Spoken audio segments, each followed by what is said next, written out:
बच्चों, कैसे हैं आप सब? उम्मीद है बढ़िया होंगे, मजे में होंगे। आज हम फिर अपना पार्ट 7 लेके आए हैं। अब हमको ये पढ़ना है, हमारा चैप्टर है 10 और कक्षा 12 इतिहास ये हम पढ़ रहे हैं। इससे पहले हमने 6 पार्ट देखे हैं, ये 7वां पार्ट है। इसका जो टॉपिक है वो है कुदाल और हल।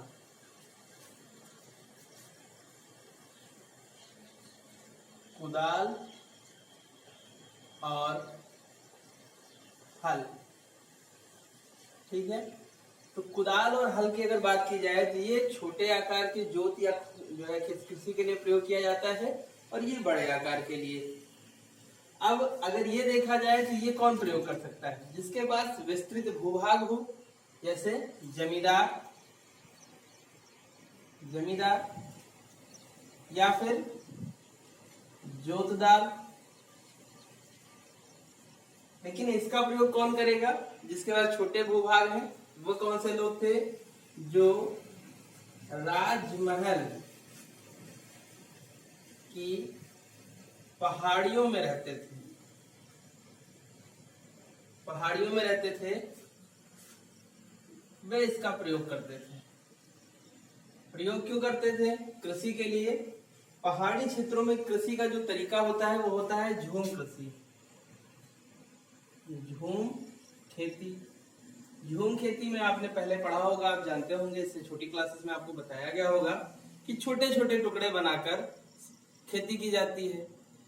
तो जब छोटे छोटे टुकड़े हैं तो उस पर जुताई करना थोड़ा सा मुश्किल होगा, इसीलिए वहां पर कुदाल का प्रयोग होता है। तो यहाँ पर हम जो दोनों चीजें पढ़ने वाले हैं कि कुदाल और हल, इन दोनों स्रोतों के माध्यम से हम इनके प्रयोग और जो प्रयोग करता थे उनके साथ घटी घटनाएं व परिवर्तन जो हुए हैं औपनिवेशिक काल में, उसको समझेंगे। तो आइए हम लोग शुरू करते हैं अपना मुख्य बिंदु, जो मेन टॉपिक हमारा है, हम उस पर आते हैं, अपने कुदाल और हल। अब हम बंगाल की जो वो गीली जमीन थी, दलदल वाली जो थी, जो उपजाऊ जमीन थी, अब उससे निकलकर सूखी भूमि की तरफ बढ़ेंगे।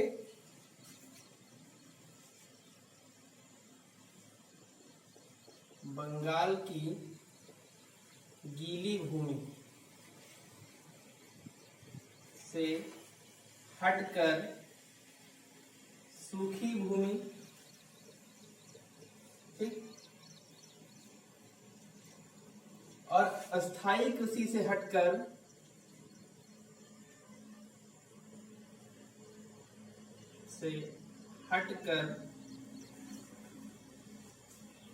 झूम खेती पर अपना ध्यान केंद्रित करेंगे।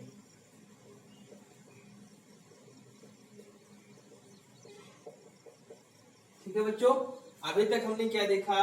वह क्षेत्र जो सिंचित है, सिंचाई वाला है, जहां पर सिंचाई के साधन उपलब्ध हैं और बराबर कृषि होती है, एक के बाद दूसरी फसल होती है, फसल चक्र चलता है, वहां की व्यवस्था को देखा था। बंगाल में हमने जमींदारों के पास जो भूमि थी।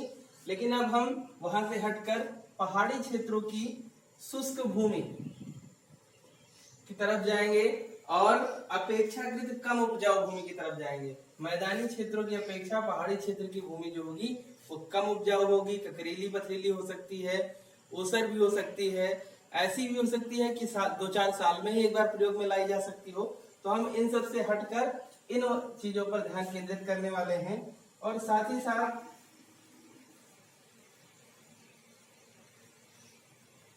यहाँ पर उन परिवर्तनों को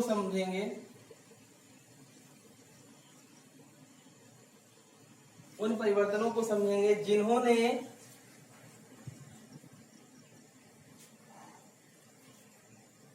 राजमहल के पहाड़िया इलाके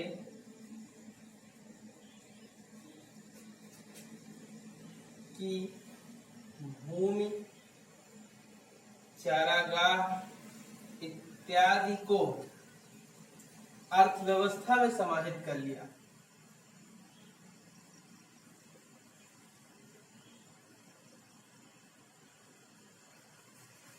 समाहित कर लिया। अब देखिए कैसे अर्थव्यवस्था में समाहित कर लिया।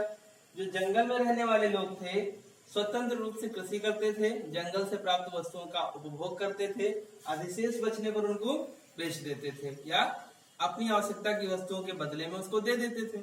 यहाँ तक तो वह स्वतंत्र थे। लेकिन अब ईस्ट इंडिया कंपनी के जो एजेंट हैं, जो लोग हैं, वो क्या कर रहे हैं, इन भूमियों की तरफ बढ़ रहे हैं, इन क्षेत्रों की तरफ बढ़ रहे हैं और यहाँ पर जो रहने वाले लोग हैं उनके क्रियाकलापों में हस्तक्षेप कर रहे हैं। जैसे चारागाह को खेत में परिवर्तित कर देना, ठीक, जंगलों में जाने पर प्रतिबंध लगा देना, ये सब क्या है, ये सब एक तरह से उनके निजी जीवन में हस्तक्षेप है। तो यहाँ पर हम इस टॉपिक में यही समझने वाले हैं कि कैसे जनजातीय क्षेत्र के लोग, पहाड़ी क्षेत्र के लोग जो रहते थे, निश्चित रूप से स्वतंत्र जीवन जीते थे, उनके जीवन में ईस्ट इंडिया कंपनी का हस्तक्षेप आरंभ हुआ। ठीक, चलिए अब इसके आगे हम लोग देखते हैं।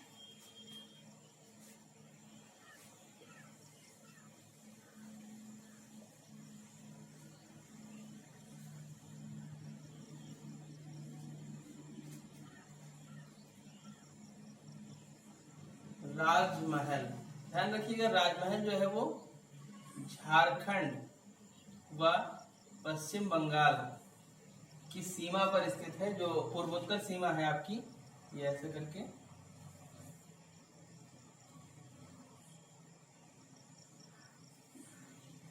तो यहाँ पर जो ये पश्चिम जो बांग्लादेश का एरिया आता है, तो इसी से सटा हुआ थोड़ा सा ये एरिया है, झारखंड और पश्चिम बंगाल के कोने पर गंगा नदी ऐसे आती है, यहाँ से मिलती है।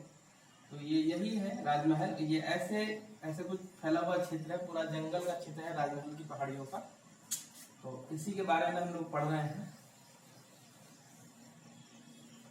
उन राजमहल जो है 19वीं शताब्दी में फ्रांसिस बुकानन, नाम आपने सुना है फ्रांसिस बुकानन का, एक अंग्रेज अधिकारी था। तो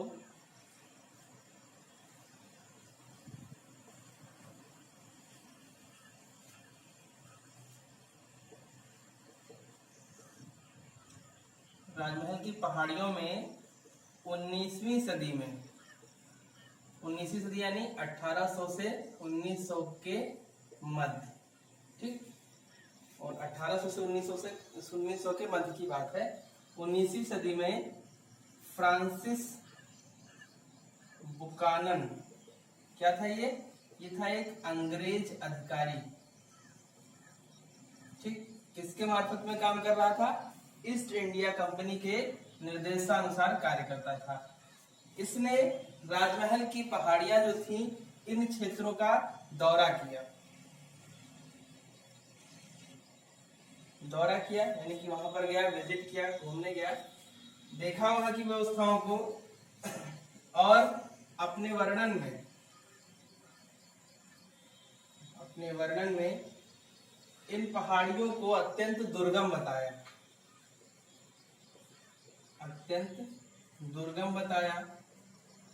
बताता भी क्यों ना, कारण ये था कि जैसे वहां पर रहने वाले पहाड़िया लोगों ने इनको देखा, वैसे ही वो सब भयभीत हो गए, भागने लगे, डर कर इनसे। क्योंकि उस समय कोई भी यदि अंग्रेज अधिकारी जाता था तो उसके बारे में यही मानसिकता थी कि ये हमारे शत्रु के तौर पे आया है, ये हमारा शत्रु है। तो इसको देखते ही लोगों में एक डर व्याप्त हो गया और उन्होंने इसके मार्ग में अनेक बाधाएं उत्पन्न की। बाधाएं जैसे रास्ते में चलते चलते बड़ा सा पत्थर रख के रास्ता बंद कर देना, पेड़ काट के गिरा देना, रास्ता बंद कर देना, या कांटेदार झाड़ियां लाकर रोड पर, रास्ते पर जो भी था निकलने वाला, उसको बंद कर देना। तो इस तरह से इसने इनके साथ व्यवहार हुआ। अतः इन्होंने इस बात का जो उल्लेख किया अपने विवरण में कि ये जो क्षेत्र है अत्यंत दुर्गम है और यहाँ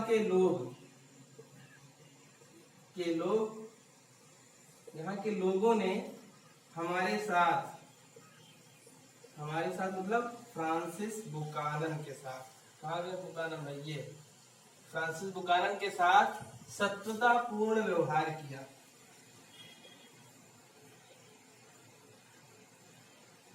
ठीक, इतना समझ में आ रहा है, शत्रुतापूर्ण व्यवहार किया। कहीं कहीं पर तो इसका डर इतना था कि लोग अपना घर छोड़कर भाग गए। भाग गए। यानी इस तरह से इस बात का अंदाजा लगाया जा सकता है कि ईस्ट इंडिया कंपनी के अधिकारियों ने किस हद तक अति मचा के रखी थी, अति कर दी थी शोषण की, कि लोग इतना भयभीत रहते थे इनसे।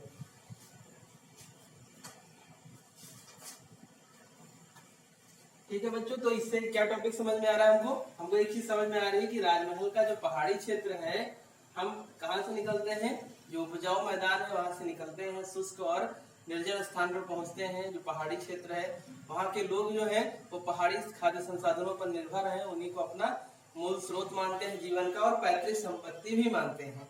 वहां पर अंग्रेजों की दखलंदाजी शुरू होती है। अंग्रेजों की दखलंदाजी के स्वरूप परिणाम स्वरूप एक यात्री वहां पहुंचता है और देखता है कि उसके साथ अत्यंत शत्रुतापूर्ण व्यवहार किया जाता है। ये है राजमहल की पहाड़ियों का संक्षिप्त विवरण। अब इसके आगे हम देखेंगे कि 18वीं शताब्दी के परवर्ती दशकों, यानी इसके पहले के जो दशक रहे हैं शुरुआती, उनमें अभिलेखों से हमको क्या जानकारी प्राप्त होती है यहाँ के बारे में। अभी हम लोग लास्ट में कुदाल और हल की बात कर लेंगे। फाइनली कंफ्यूज नहीं होना है कि हमको कुदाल और हल पढ़ना तो और हम क्या पढ़ रहे हैं। इसी उदाहरण से आपको कुदाल और हल के महत्व या उसके प्रयोग या वो किसका प्रतीक था इसका पता चल जाएगा। अभी 18वीं शताब्दी के परवर्ती दशकों में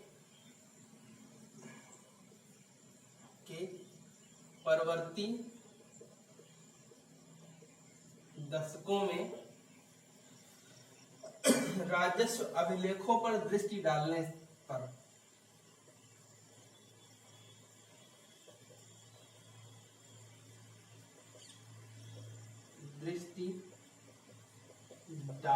पर हमें क्या पता चलता है, यह पता चलता है कि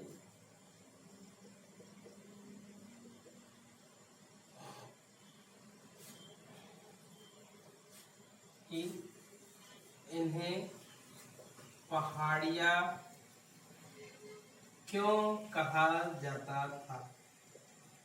ठीक, जब हम 18वीं शताब्दी के परवर्ती दशकों में नजर डालते हैं, उस समय लिखे गए अभिलेखों पर नजर डालते हैं, जो सरकारी दस्तावेज थे यहाँ से वहां आदान प्रदान के लिए, सूचनाओं के आदान प्रदान के लिए प्रयोग किए गए थे, जब उनका नजर डालते हैं तो हमें पता चलता है कि यहाँ पर रहने वाले लोग जो हैं राजमहल के क्षेत्र में, तो ये न जनजातीय कहे गए न किसी जाति समुदाय के कहे गए, इनको पहाड़िया क्यों कहा गया इसका पता चलता है। तो इसका कारण जो है वो ये है कि ये राजमहल पहाड़ियों के इर्द गिर्द ही रहते थे, इसीलिए इनका नामकरण हो गया पहाड़िया।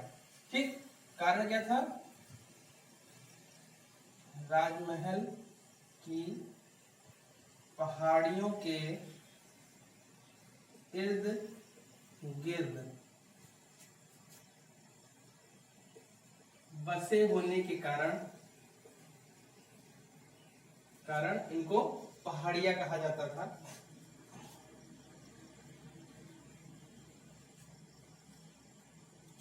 साथ ही साथ ये वह लोग थे जो जंगल की उपज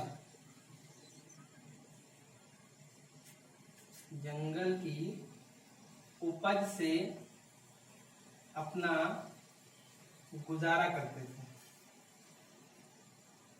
ठीक है, पहाड़िया क्यों कहा जा रहा है, क्योंकि ये पहाड़ियों के इर्द गिर्द रहते हैं और जंगल के क्षेत्र जो है, पहाड़ियों के बसा जो जंगल है, घना जंगल है, उनसे प्राप्त वस्तुओं से अपना गुजारा करते हैं, इसीलिए इनको पहाड़िया कहा जा रहा है। अब हम आगे देखते हैं तो पाते हैं, अब इनके जीवन पे हम जा रहे हैं, तो ये कहाँ रहते हैं, पहाड़ी क्षेत्रों में। इनका जीवन का गुजारा किससे होता है, जंगल में उपज होने वाली फसलों से, जंगली फलों से या लकड़ियों इत्यादि से इनका गुजारा होता है। वहां पर ये पहाड़ों में झूम खेती करते हैं। झूम खेती मतलब झूम कर खेती करते हैं, ऐसे। ठीक, ऐसा नहीं है झूम कर खेती करते हैं, इसका मतलब ये है कि कोई तरीका कृषि का जो मैदानी क्षेत्रों में नहीं होता है, बल्कि छोटी आकार की जोतों में प्रयोग किया जाता है वो है झूम खेती। झूम खेती करते हैं, घास फूस को जला देते हैं। ये पहले जहां पहुंचते हैं वहां क्या करते हैं, जो घास फूस होती है उसे जला देते हैं। अब जलाने के बाद जो वहां पर राख होती है, राख में होता है पोटास, राख से पोटास निकलती है और उस राख को उस मिट्टी के साथ मिला देने पर वह जमीन जो है वो उपजाऊ हो जाती है।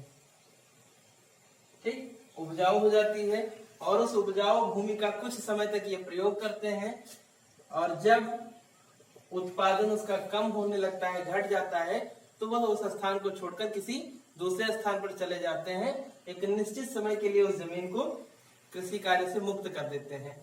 ऐसे में वो अपनी उर्वरा क्षमता को पुनः प्राप्त कर लेती है भूमि कुछ समय तक कृषि न करने के कारण, और फिर ये अगले चरण में वहां पर वापस आते हैं और फिर से अपना कार्य आरंभ कर देते हैं। तो इस तरह से एक इनका चक्र बना हुआ है। चक्र में क्या है, जंगलों को काट लेना, उसके बाद घास फूस को जला देना, जलाने के बाद उस क्षेत्र में कृषि करना और कृषि करने के बाद किसी दूसरे स्थान पर चले जाना और यही प्रक्रिया फिर अपनाना। तब तक ये खाली पड़ी रहती है भूमि और इस खाली पड़ी रही भूमि में उर्वरा शक्ति पुनः अपने आप वापस आ जाती है। ठीक, तो ये है इनके जीवन का सिलसिला। अब ये खाने के लिए इन किन पर निर्भर है, हम लोग उस पर आ रहे हैं।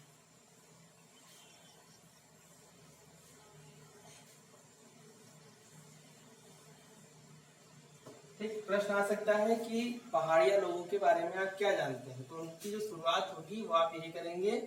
पहला निवास, निवास कहाँ, पहाड़ों में। ठीक, खेती, झूम खेती, झूम खेती करते थे। फिर खेती का तरीका आप बताएंगे कि कैसे जंगलों को काटते थे, लकड़ियों को साफ करके, लकड़ियों को काट कर, घास फूस को जलाकर कृषि योग्य भूमि बनाते थे। इसके साथ ही साथ आप यहाँ पर बताएंगे कि ये छोटी झाड़ियों के बने छप्पर में रहते थे। ये छप्पर या झोपड़ियां जो होती थी वो इनकी इमली के पेड़ के नीचे होती थी, पेड़ के नीचे होती थी। इमली का पेड़ काफी ऊंचा होता है, ऊपर से काफी घना होता है और ज्यादातर समय उसमें पत्तियां होती हैं, वो ढका रहता है। ठीक, विश्राम के लिए, जैसे दोपहर में विश्राम जब करते थे उसके लिए ये आम के पेड़ का चुनाव करते थे।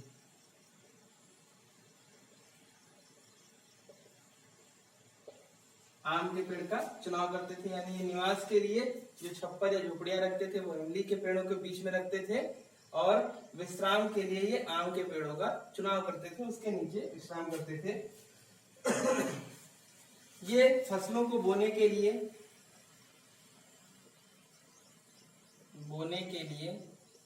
फसलों की बुवाई की जाती है। बोने के लिए भूमि की कुदाल से खुदाई करते थे। ठीक, हम लोग आ रहे हैं धीरे धीरे अपनी उसी कहानी पर जहां से शुरू हुए थे। कुदाल का प्रयोग करते थे।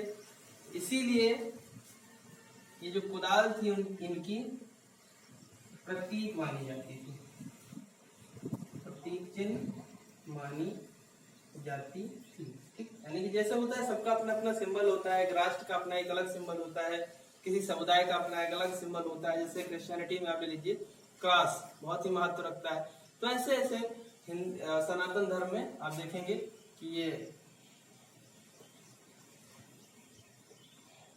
ये ऐसे स्वास्तिक का बड़ा महत्व होता है। तो ठीक है, ऐसे ही इसी तरह से ये जो पहाड़िया लोग थे इनके लिए कुदाल इनकी प्रतीक चिन्ह थी।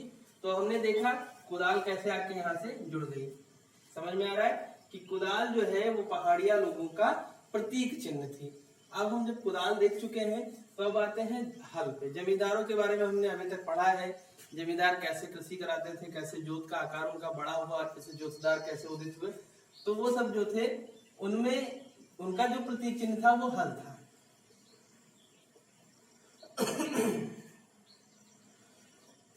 ठीक, अब यहाँ पर देख लीजिए जो यहाँ पहाड़िया लोग हैं उनका प्रतीक चिन्ह कुदाल है और जो जमींदार वर्ग है या फिर जो कृषक है, कृषक समुदाय जो मैदानी क्षेत्रों में कृषि करता है, उसका जो चिन्ह है, उसका जो प्रतीक चिन्ह है वो हल है। ठीक, अब इसके आगे हम लोग देखते हैं खाने में।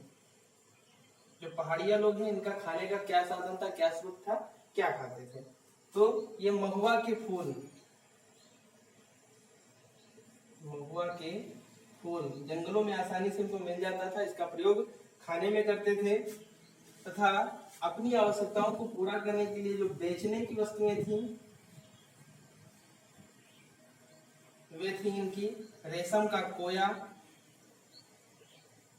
रेशम का कोया, कामा राल, कामा काठ, कोयला बनाने वाली लकड़ी।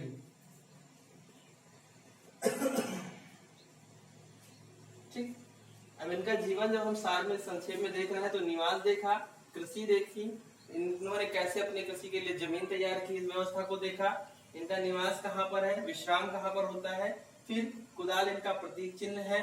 उसके बाद हम देखते हैं कि फसलों का ये कैसे प्रयोग करते हैं और कौन सी फसलें इनके लिए ज्यादा महत्व रखती है। तो महुआ की जो फसल है, महुआ का जो फूल है, वो ये खाने के तौर पर प्रयोग करते हैं, ये बेचने के लिए रेशम का कोया इकट्ठा करते हैं। राल ये एक तरह का ज्वलनशील पदार्थ होता है जिसे आग में डालने पर वो तेजी से जलने लगती है, ये लकड़ी से निकलती है। कुछ पेड़ पौधे ऐसे होते हैं जहाँ से निकलती है, गाद टाइप की होती है, जिसे आपने पेड़ों में गाद निकलते हुए देखा होगा, ठीक उसी तरह से होती है गाद।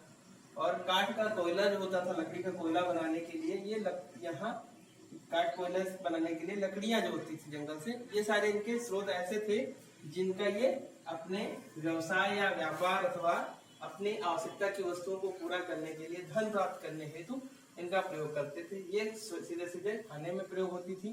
साथ ही साथ जंगल में जो छोटे पौधे होते थे, जंगल में छोटे पौधे होते थे, उनका प्रयोग जानवरों के भोजन में होता था।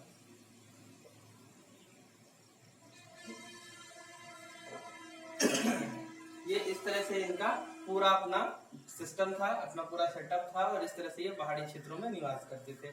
अब इसके आगे जब हम बढ़ते हैं तो हम देखेंगे राजमहल की पहाड़ी पर स्थित एक गांव का चित्रण हम लोग करेंगे। अभी तो हमने पूरे समुदाय का परिचय प्राप्त किया, पूरे समुदाय का एक डायग्राम तैयार कर लिया कि कैसे यहाँ रहते हैं, कौन क्या करता है। अब किसी एक गांव को पर्टिकुलर उठाकर उसका चित्रण करेंगे और उसके माध्यम से हम ये समझने का प्रयास और गहराई तक जाकर प्रयास करेंगे समझने का कि इनका जीवन कैसे प्रभावित हुआ और ये कैसे रहते थे। आगे हम जब आजादी का आंदोलन पढ़ते हैं तो उसमें 1857 से पूर्व संथाल विद्रोह मिलता है। तो संथाल विद्रोह इन्हीं के बाद आए हुए लोग थे, संथाल लोग, जिनको लालच देकर बसाया गया था। इनको विस्थापित करने के लिए वो बस गए, इनको विस्थापित कर दिया, लेकिन धीरे धीरे उनके साथ भी अत्याचार की, शोषण की नीतियां अपनाई जाने लगी और फिर उनको यह अनुभव हुआ कि हमारे साथ धोखा हो रहा है और उन्होंने विद्रोह किया, जिसे बहुत ही क्रूरता पूर्वक दबाया गया। वो सारी चीजें आपको आगे मिलेंगी, लेकिन अभी तो हम लोगों ने सिर्फ इसी देखा है। और फिर इसके आगे हम लोग आ रहे हैं अपने एक गांव के चित्रण पर, जो आपको पार्ट 8 में मिलेगा। थैंक यू बच्चों। ठीक है, तो आप इसको पढ़ते रहिए।